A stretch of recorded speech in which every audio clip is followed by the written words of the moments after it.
Hey Mogambians, welcome back. Welcome to Vedantu's J channel. How are you all? Especially my 11th through 12th moving Janta, I want you people to make some noise in the chat box right now. Yes, because we are here at the ultimate session of Zero to Hero series. हम लोगों ने already zero to hero series में वो सारे topics cover कर लिए हैं जिनकी ज़रूरत हमें 12th स्टैंडर्ड के बहुत सारे टॉपिक्स को, बहुत सारे चैप्टर्स को, फंडामेंटल्स को समझने के लिए ज़रूरत पड़ने वाली है. And what are those topics that we have done. अगर अभी तक वो प्लेलिस्ट नहीं देखी है तो डेफिनेटली गो थ्रू कर लेना. वहाँ हम लोगों ने फिजिक्स में वेक्टर्स, एप्लीकेशन ऑफ इंटीग्रेशन, हाँ फिजिक्स की बात कर रहा हूँ पर है मैथमेटिक्स के चैप्टर जो हमें ज़रूरत पड़ती है. ये दोनों चैप्टर्स वेक्टर्स और एप्लीकेशन ऑफ इंटीग्रेशन हम लोगों ने किया हुआ है. और लास्ट सेशन में हम लोगों ने work energy and power complete किया था. ना you know that work energy and power इतना ज़्यादा इंपॉर्टेंट चैप्टर है जिसकी इंपॉर्टेंस को हम ग्रेविटेशन एज अ चैप्टर में भी देख रहे होते हैं. पर आज हम लोग जब ग्रेविटेशन सेशन करने वाले हैं तो ग्रेविटेशन के बारे में एक बात मैं स्पेशली पहले बता देना चाहता हूँ कि आज पूरा का पूरा चैप्टर हम लोग ग्रेविटेशन नहीं पढ़ रहे हैं. क्यों? दिमाग में एक बात याद रखना, हम ये सारे टॉपिक्स या ये जो सीरीज है जीरो टू हीरो, हमने ये स्टार्ट इसलिए की है कि हम before we start the 12th standard उन सारे टॉपिक्स में एकदम मास्टर हो जाएं जिनके बेसिस पे हमारे बहुत सारे फाउंडेशंस ऑफ 12th स्टैंडर्ड लाई करने वाले हैं. ठीक है एवरीवन. सो इसीलिए हम लोग ग्रेविटेशन में क्या क्या चीज़ें पढ़ने वाले हैं, आज क्या क्या चीज़ें रिविजिट करने वाले हैं और किन पे बेस्ड प्रॉब्लम्स करने वाले हैं. Those are your Coulomb's, sorry not Coulomb's but gravitations law, Newton's law of gravitation, जो आगे जाके कुलॉम्स लॉ बन जाएगा या वैसा कुछ दिखने वाला बन जाएगा. ठीक है. Spoiler alert, I should not be telling you all these things, है ना. So no spoilers there. We will be talking about Newton's law of gravitation. We'll be speaking about the gravitational field, obviously, जिसको बहुत बहुत बहुत हद तक तुम relate करते हुए देखने वाले हो बहुत जल्दी 12th स्टैंडर्ड में. एंड येस, उसके जो वेरिएशंस हैं वो डेफिनेटली मैं कवर कर दूंगा आज as a bonus, you can say. And then will move on towards the gravitational potential energy. So I hope the plan of action is clear. Newton's law of gravitation. Then we'll speak about gravitational field and gravitational potential energy. तो plan of action clear है, right? Start करते हैं. Everybody who are new on the channel, this is me, your Suri sir. I am a B.Tech from IIT Bombay, and on this channel my students call me Mogambo because when you guys will be cracking the examination of JEE, Mogambo खुश होगा. Okay? So बच्चों, अगर channel पे नए हो तो subscribe जरूर कर लेना, बेल आइकॉन को प्रेस कर लेना ताकि जब कभी भी Mogambo comes on the channel live, you get the notification. Whenever I am doing a session here, you will be the first one to get the notification here. Okay guys, awesome. उसके अलावा बच्चों, अगर मेरे sessions attend करना चाहते हो on the Vedantu's platform itself, you know that Vedantu is the pioneer of online live teaching and live learning, right? There were players who were giving you recorded sessions earlier before Vedantu as well, लेकिन live learning was pioneered by Vedantu. और अब हम लोग अपने घर पे बैठ के भी, बैठे बैठे अपने घर पे, हमारे घर के कंफर्ट में, हमारे घर की सेफ्टी एंड सिक्योरिटी में भी we can easily study and prepare for JEE examination as many students have done in the past, by the way. Right everyone? Yes. So बच्चों, अगर किसी भी हमारे मास्टर टीचर्स के सेशंस में आप आना चाहते हो, क्लासेस अटेंड करना चाहते हो, तो the easiest of the way to do that is to join Vedantu by Vedantu pro. ठीक है. अब वेदांतु प्रो क्या है एग्जैक्टली बच्चों? वेदांतु प्रो कोई कोर्स नहीं है, वेदांतु प्रो कोई बैच भी नहीं है, but Vedantu Pro is basically a subscription plan. Let me show you what exactly do you get when you join Vedantu with Vedantu Pro. Okay.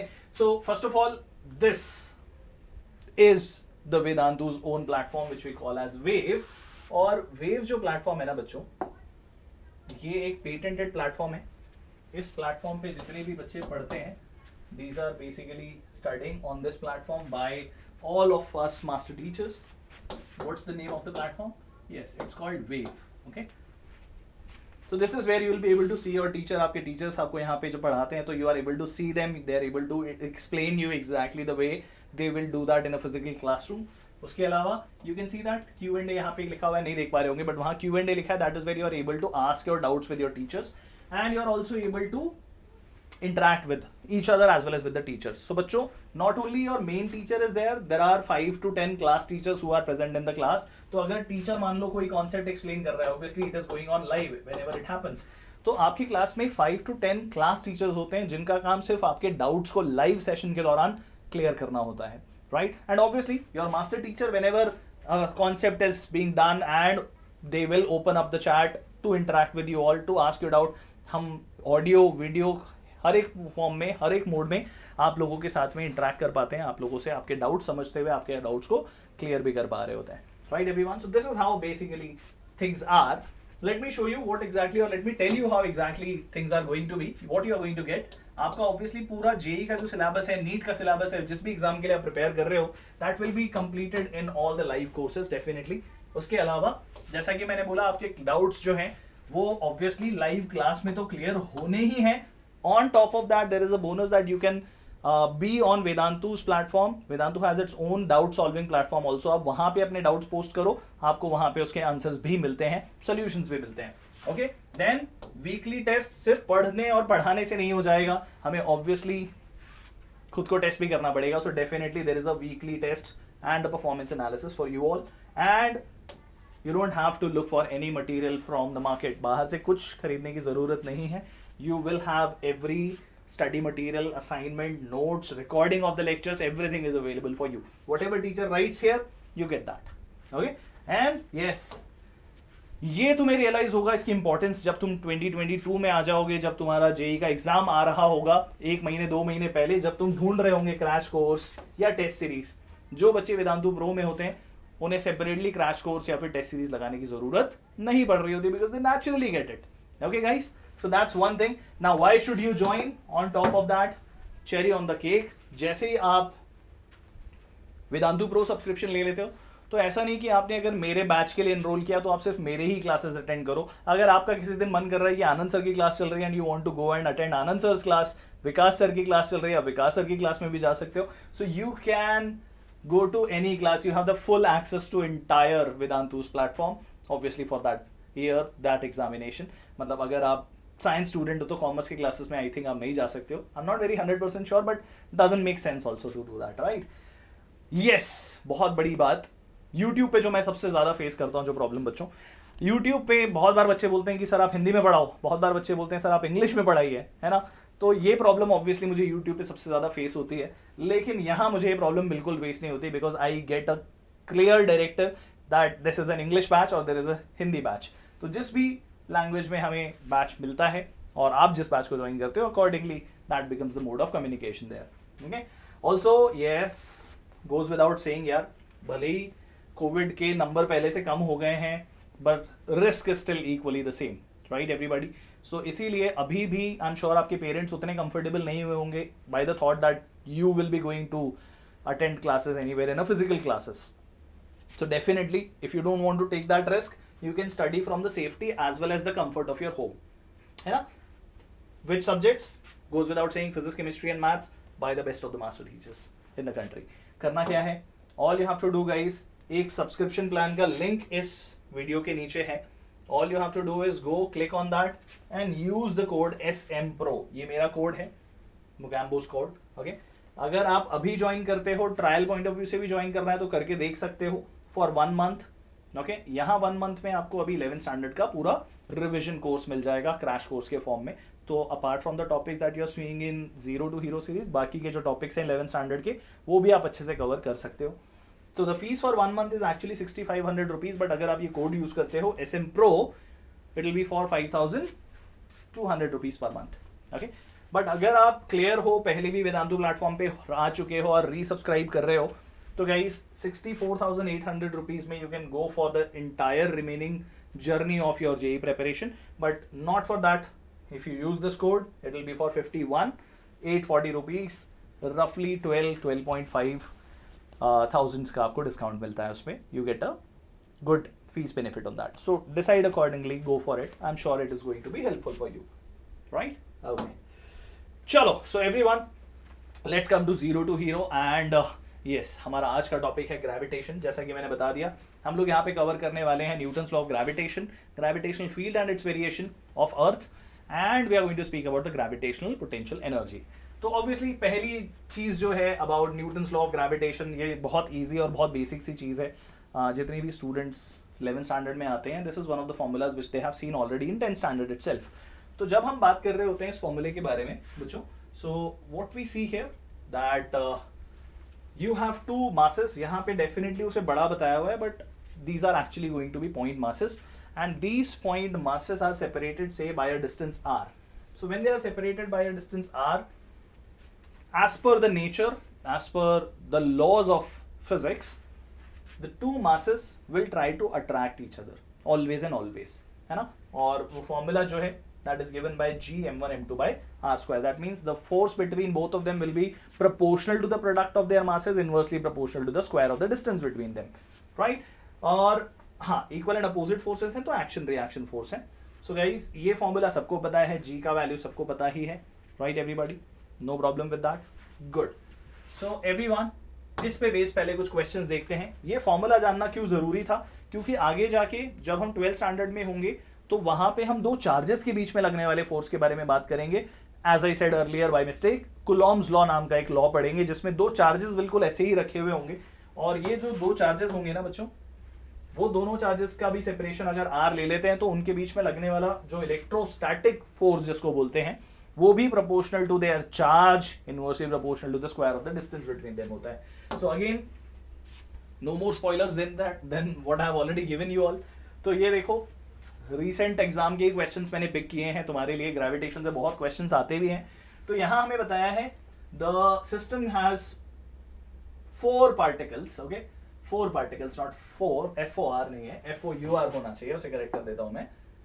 Okay guys, so there are total 4 particles, each having a mass of 1 kg, are moving in a circle having radius r due to their mutual interaction. So we have to find out their velocity, individual velocity. So एक बार diagram को देखते हैं, diagram से हमें ज्यादा अच्छे से चीजें समझ में आएंगी. ये चारों पार्टिकल्स जो हैं ये कुछ ऐसे अरेंज्ड हैं that they are trying to pull each other towards themselves. Attraction का ही फोर्स होगा. अगर मान लो इस चार्ज को देखें, इस मास को देखें, तो ये मास डेफिनेटली इधर से एक फोर्स एक्सपीरियंस कर रहा है, यहाँ से एक फोर्स एक्सपीरियंस कर रहा है, और यहाँ से भी एक फोर्स एक्सपीरियंस कर रहा है. अगर हम इन फोर्सेस को F1 बोल देते हैं बच्चों, तो ये दोनों F1 फोर्सेस का जो रिजल्टेंट है ना, F1R that is going to come down, और एक F2 फोर्स है. इफेक्टिवली दोनों ही फोर्सेस जो हैं they are trying to act towards the centre of the circle, and whenever there is a body which is moving with a velocity v and has a force acting perpendicular to it towards an imaginary center, the body is going to move in a circle, right everyone. And वही force effectively mv square r के बराबर, mv square by r के बराबर कर देंगे और velocity find out कर लेंगे हम लोग. तो सबसे पहले ये distance की जरूरत हमें पड़ने वाली है, तो this is r, this is r, so this is going to be root 2r, और ये वाला distance 2r है. तो सबसे पहले मैं f1 ही लिख देता हूँ.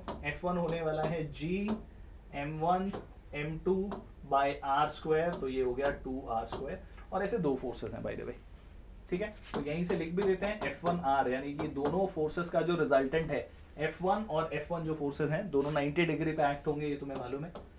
उन दोनों का रिजल्टेंट आने वाला है 90 डिग्री पे है, तो this is going to be what, F1 square plus F1 square in under root, so root 2 F1 आने वाला है, राइट एवरीवन. दैट मीन्स ये फोर्स बन जाएगा g m square into root 2 है तो नीचे ही रूट 2 लगा दिया जाए, रूट 2r स्क्वायर हो जाएगा, ठीक है एवरीवन. तो ये वो फोर्स बन गया है हमारे पास. मुझे ऑप्शंस पे एक बार मेरी नजर जा रही है, तो वहां पे मुझे ऑप्शंस में ना रूट 2 ऊपर दिखाई दे रहा है, तो एक काम किया जाए बच्चों, तो इसको रूट 2 ऊपर ही छोड़ देते हैं. ये बन गया g m square by 2r square. अभी के लिए इसको ऐसा छोड़ दिया मैंने. F1 आ गया. अब F2 को देखते हैं. F2 क्या होगा, g m1 m2 bye 2r का square, that means 4r square. ये हो गया. अब ये जो फोर्सेस दिखाई दे रहे हैं हमें, दोनों फोर्स F1R एंड F2, इन दोनों का जो डायरेक्शन है that is same. So effective force F net is going to be g m square by r square, और हमारे पास ब्रैकेट में चीजें बचेंगी, that is root 2 by 2 plus 1 by 4, ऐसा कुछ है. तो एक काम करते हैं, यहाँ से 2 से मल्टीप्लाई करके इधर भी डिनोमिनेटर में हम लोग 4 कर देते हैं, ठीक है. अब कुछ सिमिलर सा दिखने लगा है ऑप्शन जैसा, और इसे इक्वेट कर देना है हमें mv स्क्वायर बाय r से, क्योंकि हर एक का रेडियस r ही रहने वाला है सर्कल में घूमते समय. तो एक r गायब कर दोगे, एक m कैंसिल कर दोगे, और m की वैल्यू वैसे भी 1 है, तो v स्क्वायर का वैल्यू आने वाला है under root of 2 root 2 plus 1 by 4, and G/R, मतलब बहुत सिंप्लीफाई करने के लिए जब जाओगे तो ऑप्शन बी मुझे लगता है करेक्ट आंसर हमें मिल जाएगा, राइट? चलो फॉर्मली एक आंसर भी देख लो इसका. Yes guys, B option is the correct answer. I hope all of you guys have got this. सबको समझ में आ गया होगा. Well done guys. Yes yes yes yes yes. ठीक है, 2√2 + 1/4 वही पार्ट सिर्फ अंडर रूट में है. एक्चुअली G/R नहीं, G/R भी अंडर रूट में आ जाएगा. Correct correct correct. ठीक है, वेल डन. चलो एक और क्वेश्चन देखते हैं. Now this is also from the same Feb attempt से आया हुआ क्वेश्चन है. एक बार क्वेश्चन को ध्यान से देखो, बहुत ही पॉपुलर क्वेश्चन है ये. इसके जैसे क्वेश्चंस हमने पहले भी देखे हुए होते हैं. Okay, so have a look. We have a uniform sphere. Question समझा देता हूं. एक यूनिफॉर्म स्फीयर है. ओके, जब वो पूरा स्फीयर हुआ करता था तो उससे 3r डिस्टेंस पे हम एक पॉइंट P कंसिडर करते हैं और वहां पे एक फोर्स कैलकुलेट करते हैं. तो जब वो फोर्स कैलकुलेट करते हैं हम लोग, तो दैट फोर्स से F1 comes out to be G capital M small m by 3r का square comes out to be 9r square. और इसको साइड में रख देते हैं अभी के लिए. ठीक है, अब क्वेश्चन में बोला कि यहाँ पे जो अंदर एक कैविटी है वो क्रिएट करनी है हमें. मतलब ये मास, स्फेरिकल मास हमें रिमूव कर देना है. When you remove this mass, तो जो बचा हुआ शेडेड पोर्शन तुम्हें दिखाई देता है, उसकी वजह से P पॉइंट पे आने वाला जो फोर्स है, say that force becomes F2. तो पता लगाओ कि वो F2 कितना होगा और उसके बाद में F1/F2 का ratio, how much is that going to be. ठीक है एवरीवन, तो एक सिंपल मैथ्स करके दिखा देता हूं कि ये जो मास हम रिमूव कर रहे हैं उसकी वैल्यू क्या होगी. ठीक है, ये अगर याद ही कर लोगे आगे तो बहुत ही अच्छा हो जाएगा कैसे क्या होता है. तो देखो, जनरली मास रिमूव्ड या कैविटी वाले क्वेश्चंस मोमेंट ऑफ इनर्शिया में भी आएंगे, सेंटर ऑफ मास पे भी आते हैं. तो इसीलिए एक अप्रोच समझ लो, बहुत काम में आती है. जनरली ऐसे क्वेश्चन में हम डेंसिटी पे जाते हैं.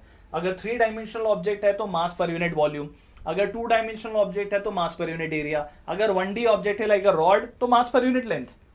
तो जो भी पूरे एज इन जो कैविटी से मास रिमूव किया, मान लो उसका वैल्यू m' है और यहाँ तुमने एक m मास रखा है, इसीलिए वहां पे वो फोर्स में यूज कर लिया. मास डिवाइडेड बाय वॉल्यूम लिखना है, तो वॉल्यूम है 4/3 पाई और इसका रेडियस कितना है r/2. उसका क्यूब भी करना पड़ेगा, तो r³/8 पहले ही लिख दिया मैंने बच्चों. ठीक है, और पूरे स्फीयर के लिए मास m एंड 4/3 पाई r³.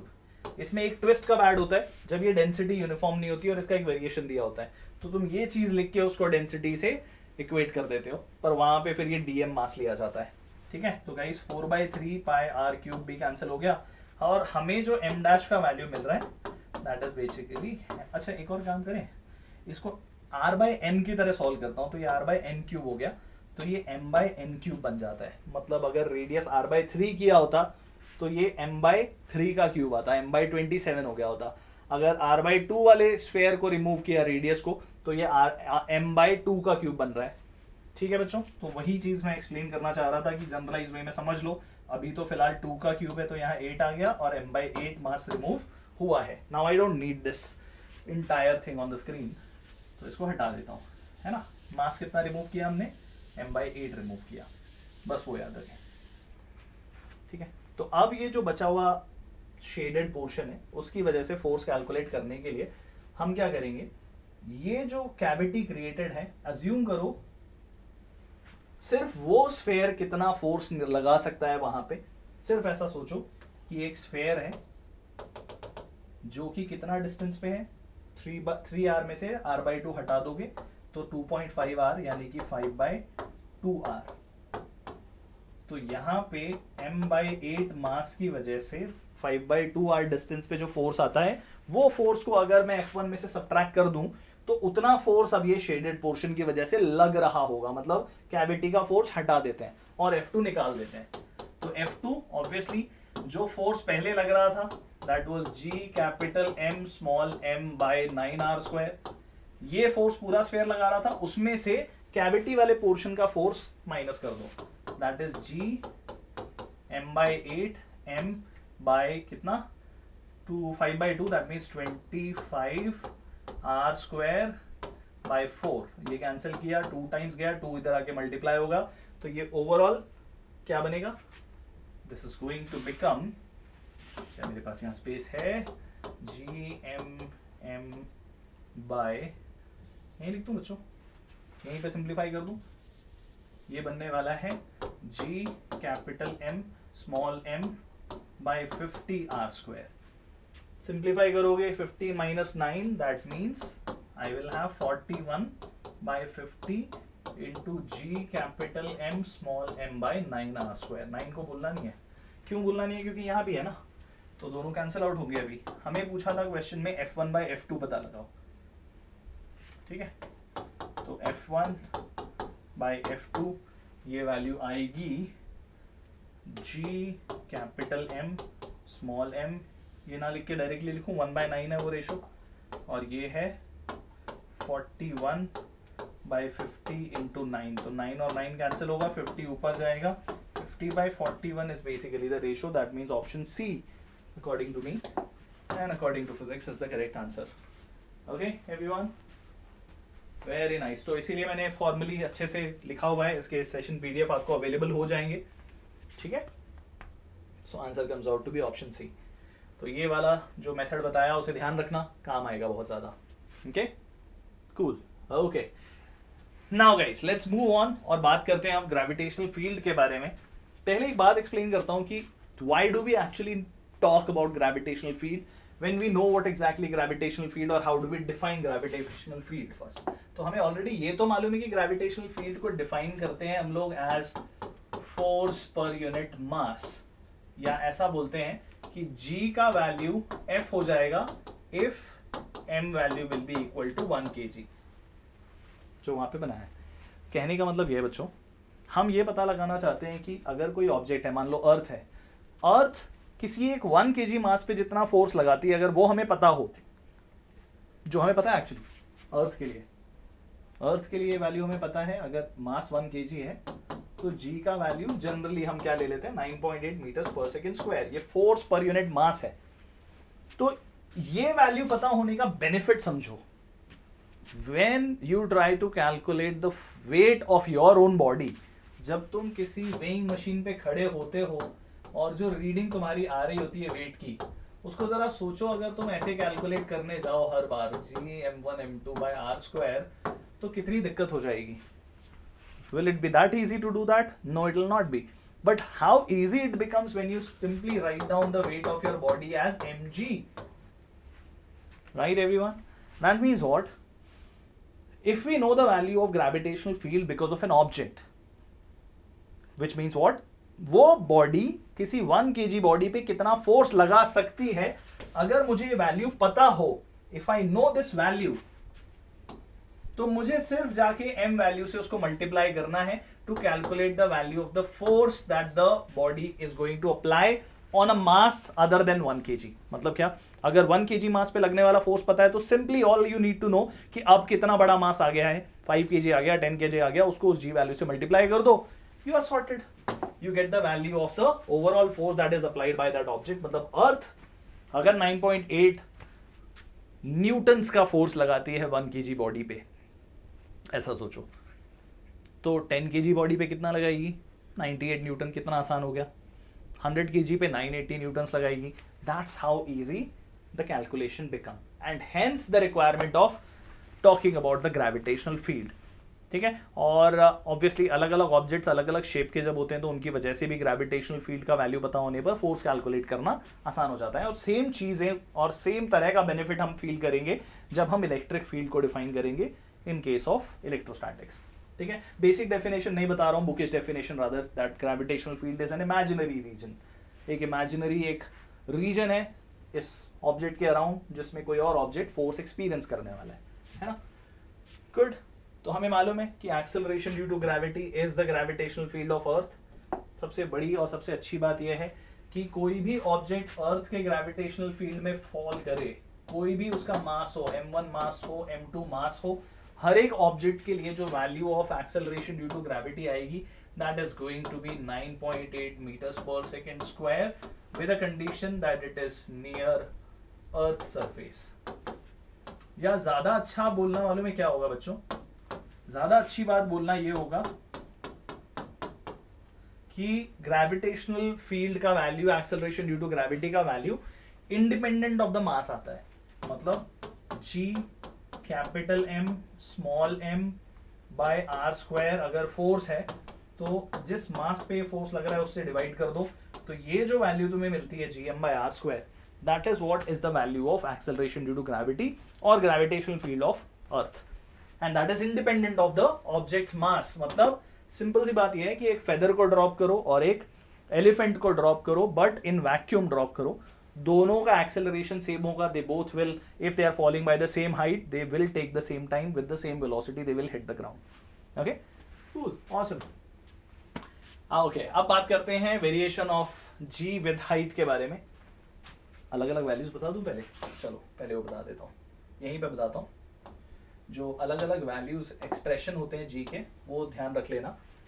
अगर हम जी आउटसाइड की बात करते हैं तो हम लिखते हैं g as gm/r² for r greater than capital R, फिर capital R is the radius of the earth.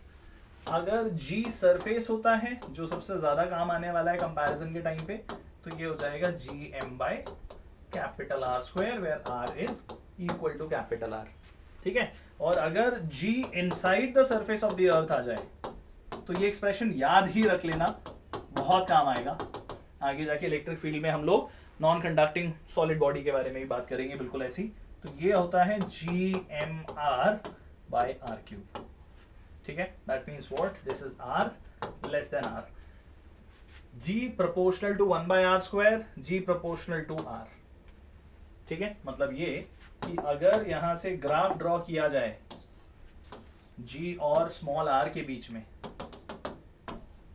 Small r is distance from the centre of the अर्थ, तो पहले तो ग्रेविटेशनल फील्ड की वैल्यू बढ़ेगी, r पे जाके मैक्सिमम हो जाएगी, विच इज gm/r², और उसके बाद में 1/r² से रिड्यूस होने लग जाएगी, तो यहाँ पे प्रोपोर्शनल टू r। और यही वैल्यूज को यूज करते हुए हम बात करते हैं about the variation of small g। ठीक है, तो जरा ध्यान से देखते जाना क्या कर रहे हैं हम लोग यहाँ पे। ठीक है everyone, just a second, guys. Yeah, okay, cool. So guys, अगर मान लो हम पॉइंट P पे पहुंच गए, ऑब्वियसली हाइट के साथ में वेरिएशन की बात हो रही है, तो हम अबाव द अर्थ सरफेस या बाहर हैं अर्थ सरफेस से, तो G डैश को तुम लिखोगे, पहले तो G क्या लिखना है, G is basically your value on the surface of the earth, that is gm/r², और G dash is going to be gm/small r². But what is small r? This is basically small r, centre से लेकर P point का distance, and small r is nothing but h plus capital R, और वही यहाँ पे लिखा हुआ तुम्हें दिखाई भी दे रहा है, gm/r plus h का स्क्वायर। तो एक काम करता हूँ, मैं r² बाहर ले लेता हूँ यहाँ से, तो gm/r² बाहर लेने पर I am left with 1 plus h/r का स्क्वायर, और ये क्या हो गया, this is basically small g on the surface. So this is g, और इसको रीअरेंज करके अगर हम लिखेंगे तो एक काम करना है, देखो मोस्ट जनरलाइज फॉर्म में तो यही चीजें हैं, बिल्कुल सही लिखा हुआ है, लेकिन अगर मान लो if h is very very smaller than r, तो तुम इसे न्यूमरेटर में लेके जाओगे, 1 plus h/r पावर -2 लिखोगे, और अब एक्सप्रेशन जो है वो बाइनोमियल अप्रोक्सीमेशन के पॉइंट ऑफ व्यू से सिंप्लीफाई किया जाएगा। अगर h बहुत छोटा है r के कंपैरिजन में, ध्यान देना, अगर h r के कंपैरिजन में बहुत छोटा है तो h/r का वैल्यू 1 से बहुत छोटा आएगा, और तुम्हें ये एक्सप्रेशन याद आ जाना चाहिए, 1 plus x to the power n, जिसमें x very very less than n होता है, 1 होता है, तो ये 1 plus nx बन जाता है। बिल्कुल वही यहाँ पे हो जाएगा बच्चों। देखो जरा हम क्या कर देंगे, इस एक्सप्रेशन को लिख देंगे g dash equal to g 1 power -2 है, तो nx मतलब -2 h/r। रिमेंबर ये एक्सप्रेशन कब काम आएगा, जब h is very very smaller in comparison to r। मतलब तुम्हें मालूम है कि r जो है वो 6400 किलोमीटर है, तो अगर h 1 और 2 किलोमीटर है, 3 किलोमीटर है, 10 किलोमीटर है, तब तक तो तुम बिल्कुल करो। अगर हाँ h बोल दिया equal to r/2, equal to r, equal to 4r, h का value equal in comparison to r आ गया, तो ये फॉर्मूला काम नहीं करेगा। तब तुम्हें यहाँ पे ही आना पड़ेगा और इससे रेशो को लेके सिंप्लीफाई, या यहाँ से सिंप्लीफाई करके सॉल्व करोगे। ठीक है बच्चों, याद रखना this formula comes with a package, it comes with a condition, ठीक है, this is the condition. Cool. उसके अलावा वेरिएशन विद डेप्थ बहुत अच्छा है, बहुत सिंपल सा है ये तो। मान लो हम पॉइंट पी पे पहुंच गए, ठीक है, तो पॉइंट पी पे पहुंच जब रहे हैं, ध्यान देना जरा, सो पॉइंट पी जो है ना बच्चों, उसके लिए भी डिस्टेंस r है और डेप्थ के बारे में बात हो रही है, तो हम बोलेंगे r is equal to d plus r, है ना, तो स्मॉल r को लिखेंगे हम लोग r माइनस डी, ऐसा लिखेंगे, ठीक है।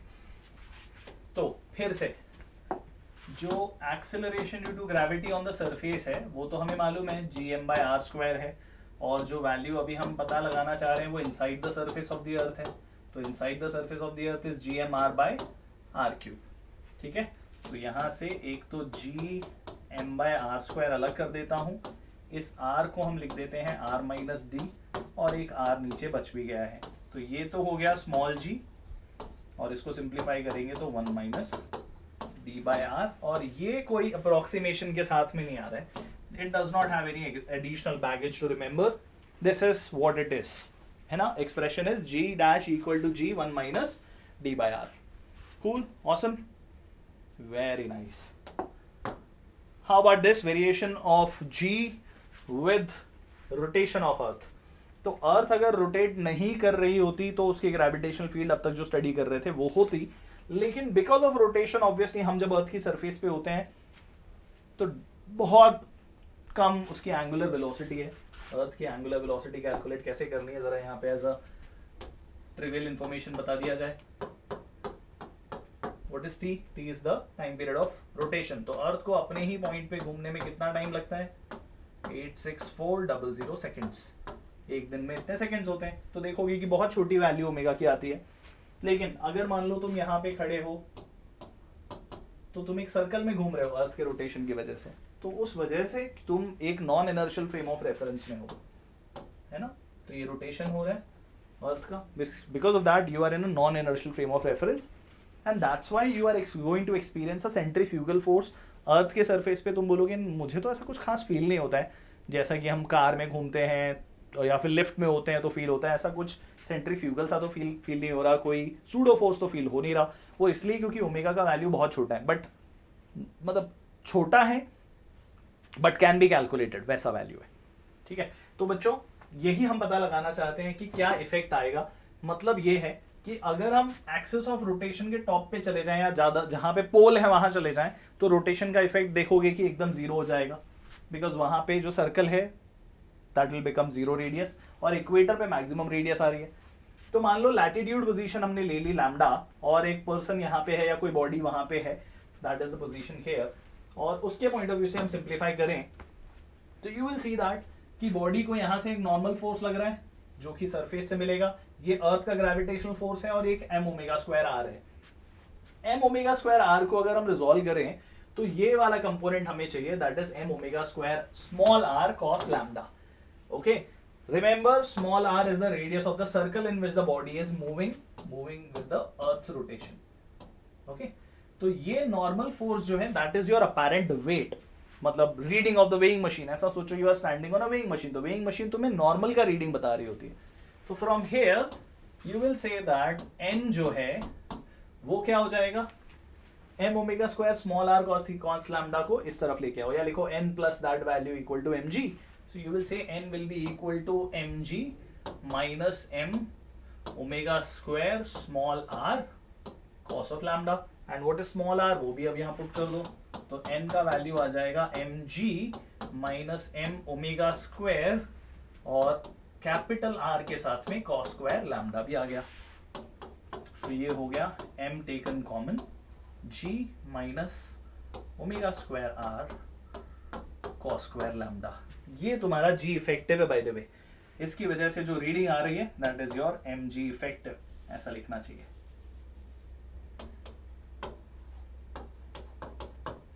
m कैंसिल कर दिया, g effective is g minus omega square r cos square lambda. अब जरा डायग्राम को ध्यान से देखना, अगर हम इक्वेटर पे हैं तो लैम्डा का वैल्यू क्या होगा? लैम्डा का वैल्यू हो जाएगा 0 डिग्री, है ना। जैसे ही हम इक्वेटर पे आ गए तो लैम्डा का वैल्यू 0, यहाँ 0 पुट करो इस फॉर्मूले में लैम्डा की जगह पे, तो cos square 0 is going to be 1, that means g minus omega square capital R, that's going to be the effective value of gravity, जो ऑब्वियसली g से कम हो गई। लेकिन अगर हम पोल पे पहुंच जाए तो लैम्डा का वैल्यू 90 डिग्री, cos 90 0, तो effective value on pole will become equal to the actual value. ठीक है बच्चों, ये समझ में आ गया? गुड। और एक है theoretical understanding of the bulging effect due to the shape of the earth because of rotation of the earth. Earth का खुद का जो मास है वो इक्वेटर की तरफ ज्यादा फैला हुआ है और पोल्स की तरफ थोड़ा सा कम है रेडियस वाइज, ऐसा देखे तो radius at equator is more, radius at pole is less. तो अगर एक जनरल अंडरस्टैंडिंग मिले without considering the rotation of the earth, हमें मालूम है g is proportional to 1/r²। मतलब g के पॉइंट ऑफ व्यू से देखें तो r on pole is less than r on equator, that simply means g on pole will be greater than g on equator without even considering the rotation effect। ठीक है बच्चों, तो as I promised ये वाली चीज भी हम cover करेंगे, हालांकि इसका हमें ज्यादा कुछ एप्लीकेशन नहीं मिलेगा when we are going to talk about the electric field in the or other the electrostatics in 12th standard। ठीक है, तो चलो क्वेश्चन सॉल्व करते हैं अब इस पे based. Have a look at this, try to solve.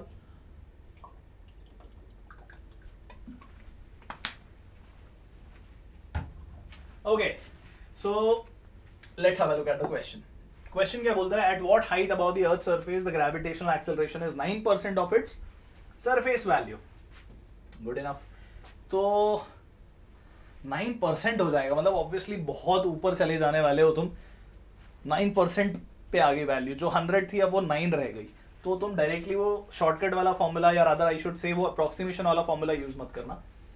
हम सिंपली बोलेंगे कि g जो है सरफेस पे तो हमें पता है g m/r² है, और g डैश जो है which is going to be 9/100 times of g m/r² होने वाला है। इसकी वैल्यू एक्चुअली में होनी चाहिए g m/r प्लस h का स्क्वायर, ये स्मॉल r है, तो ये लिखा in terms of the information given 9% of small g is this. So g m को हमने गायब कर दिया, दोनों तरफ स्क्वायर रूट लेते हैं तो 3/10r will be equal to 1/r plus h, so 3r plus just a second r plus h हो जाएगा 10/3r, r को वहां लेके जाएंगे तो 7r/3 आता है। Got it everyone? ऑप्शंस देख के भी समझ में आना चाहिए कि यार कैपिटल R के कंपैरेटिव वैल्यूज की बात हो रही है, तो वो फॉर्मूला यूज नहीं करना है जो मैंने बताया था। वो कब यूज होगा ये भी बताया था वहां पे। ये जो फॉर्मूला है ये गलती से भी ऐसे केसेस में याद करना है कि नहीं यूज करना, बिकॉज इसमें कंडीशन है height should be very very less in comparison to capital R। यहाँ तो सारे ऑप्शन कंपैरेटिव हैं। Okay good, so we got this, answer आ गया 7r/3। अगले क्वेश्चन पे जाते हैं। हाँ, ये है तुम्हारा फेब अटेम्प्ट का easiest of the question from the lot. अरे यार, तुम्हें तो डायरेक्टली आंसर ही दिख गया। तो देखो कैसे करना था इस क्वेश्चन को बच्चों, बहुत इजी क्वेश्चन है। चलो, I don't mind you guys seeing this also. Question में हमें क्या बोला हुआ है, पहले let's read the question. Question में बोला है pendulum of length 2 metre having time period 2 second on a planet, then find the acceleration due to gravity on that planet. ठीक है, तो ऐसे में हमें करना क्या था, हमें मालूम है कि time period of simple pendulum is 2π √of L/g, ये हमें मालूम होता है ना। तो यहां से g का फॉर्मूला कैसे आएगा, स्क्वायर कर दोगे तो ये बनेगा 4π² L/t²। तो ये हो गया 4π², length of the pendulum is 2 metre and time period is given to us 2 second. Square करूंगा तो 4, ये 4 भी कैंसिल हो गया, आंसर आ जाता है सिंपली 2π² मीटर/सेकंड²। ऑप्शन बी है ना। तो इतना इजी क्वेश्चन हमसे पूछा गया था फेब अटेम्प्ट में 2021 में, right. Got this, well done. एक और क्वेश्चन देखो जरा, this is also from Feb attempt and I am really not liking this. You guys able to see the, हाँ। तो बच्चों, weight of a body at the pole is 49 newtons, then its weight at the equator would be how much. तो पहले तो देखो पोल पे जो value दे दी है ना हमें 49, वो हमें एम जी बता रहा है। जी का वैल्यू अगर 9.8 ले लेते हैं तो एम का वैल्यू आएगा 49/9.8। दैट मीन्स व्हाट गाइस, ये वैल्यू हो जाएगी हमारे लिए रफली अगर ऐसा देखा जाए कि ये 50/10 लिखा होता तो ये 5 kg का मास है बेसिकली, है ना। तो 5 kg का मास हमें बताया हुआ है। अब ये इक्वेटर पे जाके उसका कितना वेट हो जाएगा वो कैलकुलेट करवाना चाहते हैं। तो N dash is going to be m g minus m omega square r, या एम कॉमन लेके वैसे भी कर सकते हो, वैसे ही लिखते हैं। चलो मैंने बताया था इक्वेटर पे वो जो फॉर्मूला था उसमें लैम्डा की वैल्यू जो है वो 0 डिग्री हो जाएगी। तो वो जो m omega square r cos square lambda जो था, लैम्डा की वैल्यू 0 पुट कर दी हमने, ऐसा सोचो। तो ये 5 है, जी का वैल्यू 9.8 है, ओमेगा मैंने बताया था कि ये होगा 4 पाई स्क्वायर 86400 इसका स्क्वायर एंड 6400 इंटू 1000। तो बच्चों ये सॉल्व करना था, बहुत लेंदी कैलकुलेशन वाला एक क्वेश्चन सा दे दिया था, ठीक है। और ऑप्शंस एक्चुअली नियरेस्ट थे बहुत, तो सिंप्लीफाई करने के लिए सॉल्व करने का ही एक्चुअली एफर्ट्स थे and the answer would come out to be 48.83 newton, ठीक है। Method is easy, calculations were unnecessary, but yes JEE में आया था क्वेश्चन, ओके। नाउ दिस वन, यहाँ पे हम बात कर रहे हैं with depth. Find the depth at which G value will become 2% less than its value at the surface, ठीक है। तो हमें मालूम है कि सरफेस पे जो वैल्यू है वो GM/r² है। क्वेश्चन पूछ रहा है वो डेप्थ पता लगाओ जहां पे उसकी वैल्यू 2% लेस हो जाएगी, है ना। मतलब G डैश जो है वो G1 माइनस D/r, ये फॉर्मूला तो independent of relation between D and R होता है। G को अंदर मल्टीप्लाई करता हूं तो G minus GD/r, that means G minus G dash will be GD/r। तो ये हो गया delta G। So delta G by G is D/r। और ये बताया गया है हमें कि डेल्टा G कितना चेंज हो रहा है, 2% चेंज हो रहा है। मतलब अगर G 100 है तो डेल्टा G 2 है। This is 2/100. That's what it has been given to us. So find the value of the depth, ऐसा बोला था हमें बस। तो D का वैल्यू हो जाएगा 2/100 टाइम्स R और 0.02 R। Option C is going to be the correct answer. Okay guys, so that's the answer we got. Well done. और क्वेश्चन है क्या? नहीं। तो अब बात करने वाले हम लोग ग्रेविटेशनल पोटेंशियल एनर्जी के बारे में। देखो ग्रेविटेशनल पोटेंशियल एनर्जी का बहुत अच्छा और बहुत डिटेल्ड एक्सप्लेनेशन मैंने दिया था एप्लीकेशन ऑफ इंटीग्रेशन में, जहां मैंने बहुत डिटेल में इसको इंटीग्रेट करके बताया था कैसे आता है ये। बेसिक 2 पॉइंट यहाँ पे मैं वापस से रिपीट करना चाहता हूँ। When we speak about gravitational potential energy और एनी पोटेंशियल एनर्जी, हमेशा ये बात कुछ है जो याद रखने की होती है whenever we speak about potential energies. जो चेंज इन पोटेंशियल एनर्जी होगा वो हमेशा minus of work done by the conservative force which is creating the potential energy वो होगा। और ग्रेविटेशनल पोटेंशियल एनर्जीज या ऐसी पोटेंशियल एनर्जीज के डेरिवेशंस में हम हमेशा उस ऑब्जेक्ट को बहुत स्लोली मूव कराएंगे, तो यही work done by external agent भी होगा। तो एक तो ये चीज हमेशा ध्यान रखनी है हमें, ठीक है बच्चों। कूल। दूसरी चीज, जब हम फोर्स को देखते हैं, ऑब्जेक्ट्स के बीच में लगने वाले फोर्स की बात करते हैं, तो ये फोर्स जो है वो वेरिएबल फोर्स होता है। और वेरिएबल फोर्स होने की वजह से जब तुम work done by conservative force या work done by external agent निकालते भी हो, तो याद रखना कि वो वर्क डन हमेशा इंटीग्रेशन से ही आता है, ठीक है। F.dr, तो ग्रेविटेशनल फोर्स भी उसी तरफ लग रहा होता है, ऑब्जेक्ट भी उसी तरफ मूव हो रहा होता है, बट dr कम हो रहा होता है, तो इसीलिए यहाँ पे एक नेगेटिव साइन आता है। ये क्यों होता है, किस लिए होता है, ये समझने के लिए मैं एक बहुत सिंपल सा तुम्हें सजेशन देता हूँ। YouTube पे जाना, दिस इज आवर चैनल के वीडियोस पे जाना, या तो प्लेलिस्ट में जाके 0 to हीरो सीरीज देख लेना, या डायरेक्टली कुछ थोड़ी एक दो लाइन नीचे जाओगे, you will find out this session, ठीक है। Zero to hero application of integration, ये डेफिनेटली तुम्हें देख लेना है। ये इस वीडियो में मैंने बताया है वो वाला डेरिवेशन बहुत इत्मीनान से, बहुत अच्छे से। ओके, एप्लीकेशन ऑफ इंटीग्रेशन इसी नाम से मिलेगा, एप्लीकेशन ऑफ इंटीग्रेशन। क्लिक करके दिखा देता हूं उसका टाइटल और क्या है, application of integration zero to hero class 11 JEE Main, ठीक है। और यहाँ पे ऐसे फटाफट उसको लाइक भी कर देना। Okay guys, cool. तो चलो, तो ये हमें समझ में आ गया। एक्सप्रेशन जरूर याद रखना कि ग्रेविटेशनल पोटेंशियल एनर्जी का expression when the two masses are at a separation of r होते हैं। ये क्या हुआ?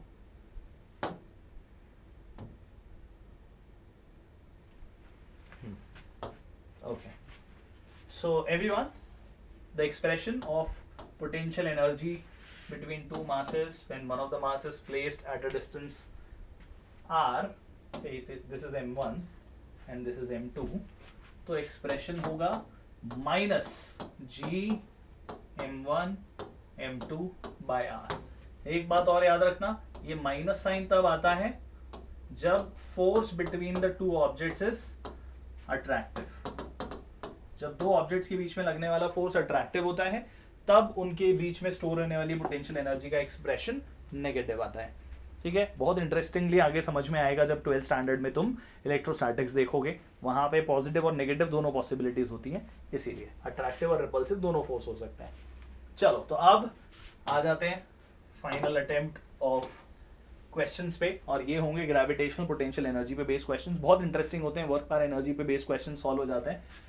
क्वेश्चन नंबर 1 बोलता है कि the amount of work done in lifting a body of mass m from the surface of the earth to a height that is equal to thrice of the radius of the earth. हमेशा याद रखना, इन questions को पढ़ते समय ही यहाँ ऐसे लिख दो कि क्या बताया जा रहा है। ये बताने का मतलब ये हुआ कि हमें यहां से हाइट बताई है, पर हमें यहां से चाहिए होती है, हमें डिस्टेंस चाहिए होता है सेंटर से, मतलब ये वाला डिस्टेंस जो है वो है स्मॉल r, याद रखना। और स्मॉल r का value h plus capital R होता है, तो वो 4r होगा। बस ये अगर एक बार में पढ़ते से ही समझ में आ जाता है, इतना लिखना नहीं पड़ता है, तो तुम्हें एक्चुअली ये सारे क्वेश्चंस की एक अच्छी पकड़ आ चुकी है, ठीक है। तो बच्चों, हमें पता लगाने बोला था कि what will be the work done whenever it is said find the work done, it is usually the work done by the external agent which is equal to the change in potential energy, ठीक है। तो work done is work done by external agent which is equal to the change in potential energy। Minus क्यों नहीं आया? क्योंकि हम work done by external agent निकाल रहे हैं, work done by the gravitational force नहीं। तो बच्चों, फाइनल पोटेंशियल एनर्जी क्या होगी? Minus ji capital M small m by small r। Small r क्या है? 4r के बराबर, तो डायरेक्टली 4r लिख देता हूं, और उसके बाद में minus minus plus initial potential energy है सरफेस पे GMM बाय कैपिटल R, ठीक है। तो यहाँ पे 4 से मल्टीप्लाई डिवाइड कर दो, 4 minus 1 is 3 by 4 G capital M small m by R, और ऐसा ऑप्शन मुझे दिखाई दे रहा है option A, and that is our correct answer as well. Okay guys, very nice, cool. अगला क्वेश्चन ये है, two particles of same mass they fall down. अरे यार, फिर से नहीं, ऐसा नहीं हो सकता। ओके, आराम से, इत्मीनान से। हाँ, so two particles of same mass fall down onto the surface of the earth, one from infinity and one from the altitude of 4r, then the ratio of the velocities on reaching the earth will be how much? तो यार, जो infinity से fall कर रहा है ना, तो उसके पास इनिशियली पोटेंशियल एनर्जी थी क्योंकि कोई इंट्रैक्शन नहीं था, और फॉल कर रहा है तो इनिशियल काइनेटिक एनर्जी भी जीरो थी। तो पहले ऑब्जेक्ट के बारे में बात करेंगे अगर, तो उसकी इनिशियल एनर्जी जीरो, फाइनल जब अर्थ की सरफेस पे आया तो GMM minus G capital M small m by R, ये पोटेंशियल ले ली, और काइनेटिक एनर्जी हो गई उसके पास में हाफ m v1 का स्क्वायर, यही बोला उसने, इन्हीं का रेशो पता लगाना है। Good enough. तो v1 का वैल्यू हमें मिलेगा 2gm बाय r। अगर हल्का हल्का याद होगा तो यही एस्केप वेलोसिटी का एक्सप्रेशन भी है, तो ये एस्केप वेलोसिटी रिवर्स ऑर्डर में देखी जा रही है। हम बॉडी को इन्फिनिटी पे ले जाने के बजाय वहां से एक बॉडी को नच करके लेके आ रहे हैं, तो अर्थ तक पहुंचते पहुंचते उसकी वेलोसिटी या प्लैनेट तक पहुंचते पहुंचते वेलोसिटी उसकी एस्केप वेलोसिटी के बराबर हो जाने वाली है। ठीक है, नाउ सेकेंड केस में इनिशियल पोटेंशियल एनर्जी जीरो नहीं है बल्कि minus ji capital M small m by 5r। क्यों 5r?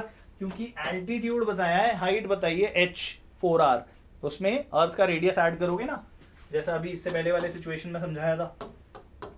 Good enough.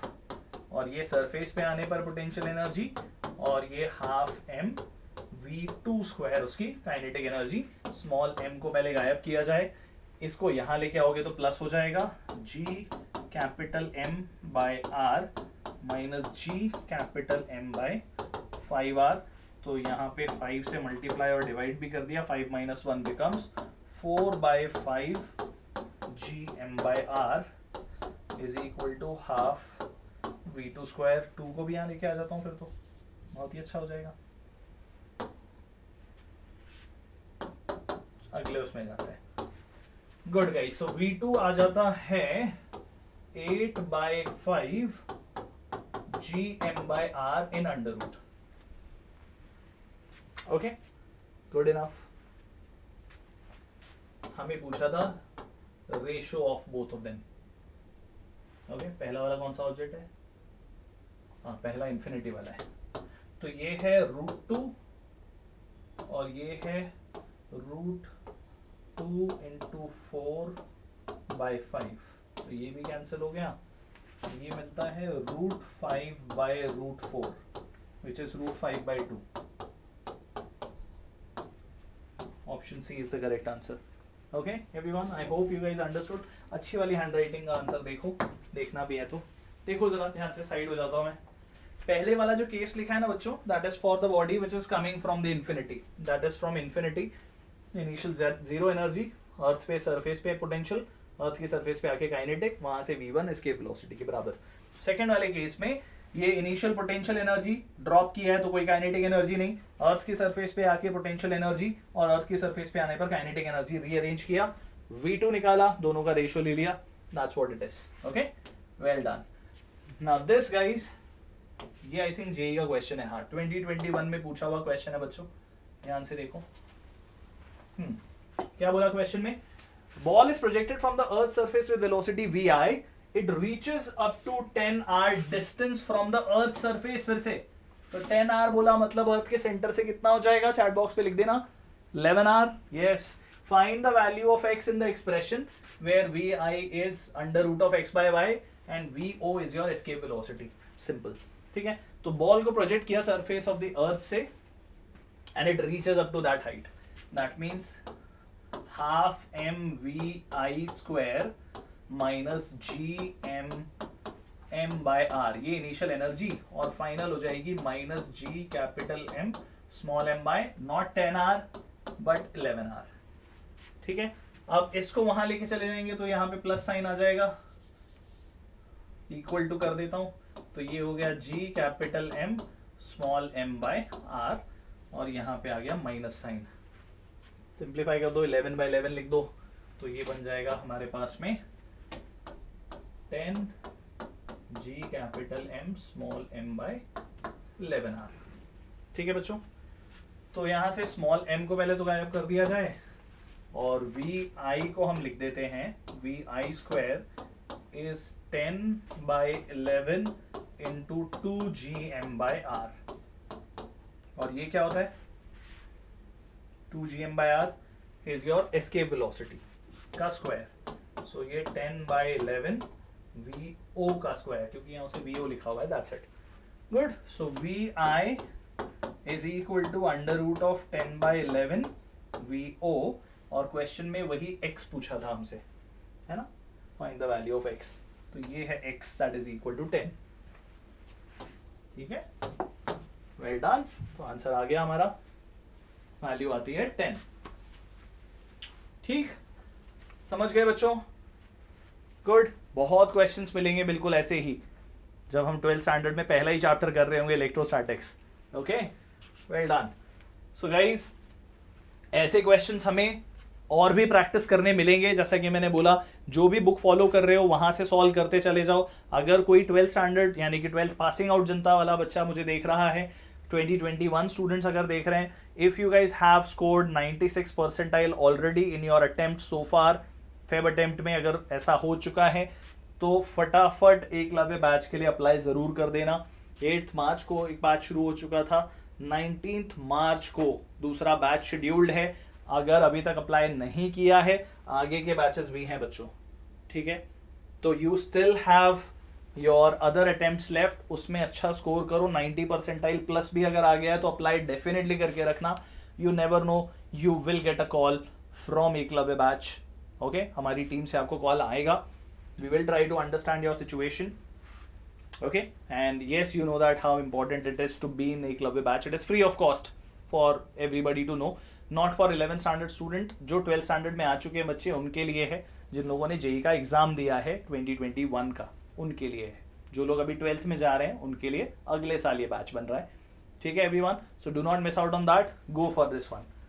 ओके, और उसके अलावा अगर अभी तक टेलीग्राम ग्रुप ज्वाइन नहीं किया है तो डेफिनेटली कर लेना, क्योंकि throughout your year we are going to share a lot of assignment, study material और डेली अपडेट्स। जो चीज़ें तुम्हें यूट्यूब वाले नोटिफिकेशंस में नहीं मिलती है, अगर कभी मिस हो जाती है तो यहाँ पे हम लोग पर्सनली वहाँ पे डेली शेड्यूल और टीचर वीडियोस हम लोग पोस्ट करते रहते हैं, so that you guys get to know that there is a class which is starting, ठीक है। So don't miss out on this, go for it. अगर अभी तक नहीं ज्वाइन किया है तो टेलीग्राम जरूर ज्वाइन कर लेना।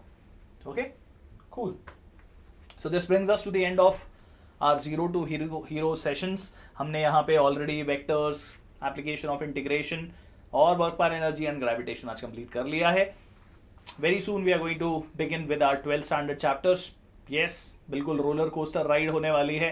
11th स्टैंडर्ड जैसा भी गया हो, 12th स्टैंडर्ड में हमारी जो मेहनत है उसे हमें बरकरार रखना है।